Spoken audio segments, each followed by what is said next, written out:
guys, welcome to my vlog. So ako nga pala si Mary Joy Itumakin. So ngayon, pag-uusapan natin ang tungkol sa kalagahan ng media literacy.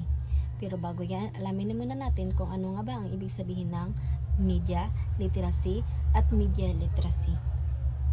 Ang media ay ang mga bagay na tumutulong para maipagpadala ng impormasyon at maihatid ang mga mensahe o datos. Halimbawa nito ay ang radyo, dyaryo at telebisyon.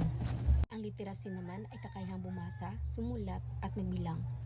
Wala namang ieksaktong salin sa Pilipino ang media literacy. Pwede itong tawaging kakayahan sa media o kagalingan sa media o literacy sa media. Ang media literacy ay kakayahang alamin ang iba't ibang uri ng media at maintindihan ang mga pahayag o impormasyon na ibinibigay ng iba't ibang uri nito.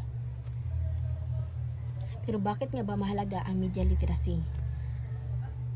Una, nagtuturo ito kung papaano mapatunayan ang isang impormasyon at makilala pa ang ibang pananaw. Nagtuturo ito kung paano masuri ang kredibilidad ng mga video, litrato at iba pa. Number 2. Hinihikayat nito ang kritikal na pag-iisip. Sa pag-iisip ng kritikal, nakikita natin kung makabuluhan ba o hindi ang isang impormasyon.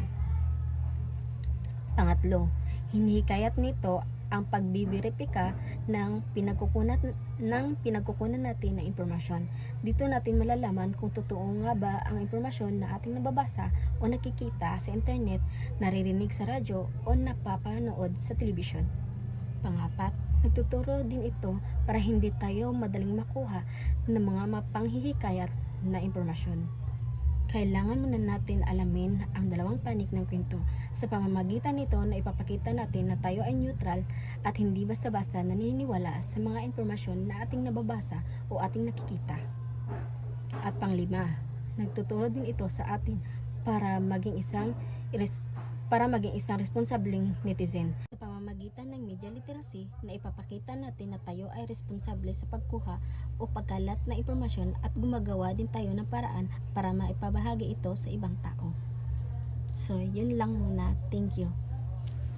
Shawty, you don't need no makeup, brown eyes.